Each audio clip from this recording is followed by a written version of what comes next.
1 Corinzi capitolo 3. Apostolo, soperai e Dio. Io, frate miei, insieme a me non sono stato capace di parlare a voi come a cristiani arrefiniti. Stivo ancora troppo attaccato a tutte le smanie della carne. E in da fede di Cristo. Io ero ancora troppe creature come nelle latte. Vaggio avuto a zucchero o latte, perché non ero ancora capace di mangiare rosiche, lo poche pane più toste. E mo manca mo, siete capaci di mangiare, perché siete ancora come a tutte le latte. Tutte le appicciche vostre e tutte quelle spartenze dimostrano che vi state comportando ancora come a tutte le latte. Perché quando uno di voi dice, io appartengo a Paolo, e un altro dice, io invece a Apollo, non facete forza la stessa cosa che fanno latte. Ma poi, chi è Apollo? E chi è Paolo? Non sono che semplici servi che vanno fatte nascere in da fede. Ognuno di noi Dio ha consegnato una missione. Io a giù che è andato, Apollo ha racquato, ma è Dio è sempre quello che ha fatto crescere. Perché sapere che chi chianta e chi arracqua non contiene niente, perché è solo Dio quello che contiene, perché è Dio quello che ci fa crescere in da fede.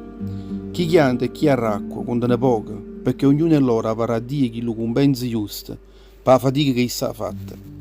Noi siamo solo faticatori di Dio in tuo campo suo, e voi siete chi lo campo è Dio, voi siete pure a casa di Dio. Dio ha dato a me la missione che l'uriale vuole per come fa un architetto, che ha origine in capo. Dopo fa una zancoppa che li parametri tutta la fravaca. Ognuno perché sta da stare attento a come sta fravacando. E i parametri è Gesù Cristo, e nessuno ne può mettere nada.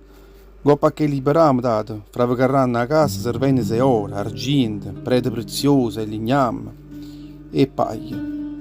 Lindo giorno del giudizio, poi Dio mostrerà quello che conta l'opera ognuno e loro, perché questo sarà provato con fuoco, e fuoco attesserà sì che la casa è stata fravacata buona.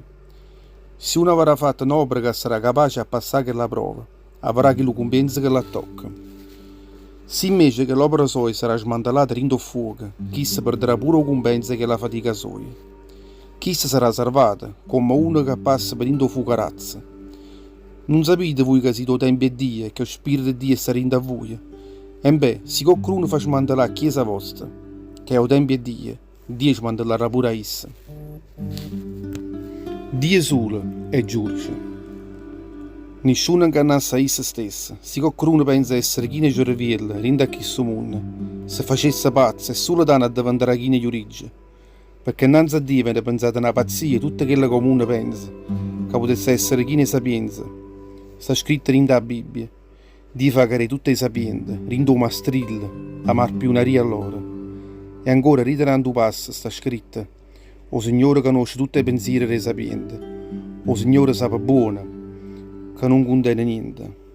Perché se dica a voi, non vi mettete a spaccugnare e appartenere a qualcuno, perché tutto quanto appartiene a voi.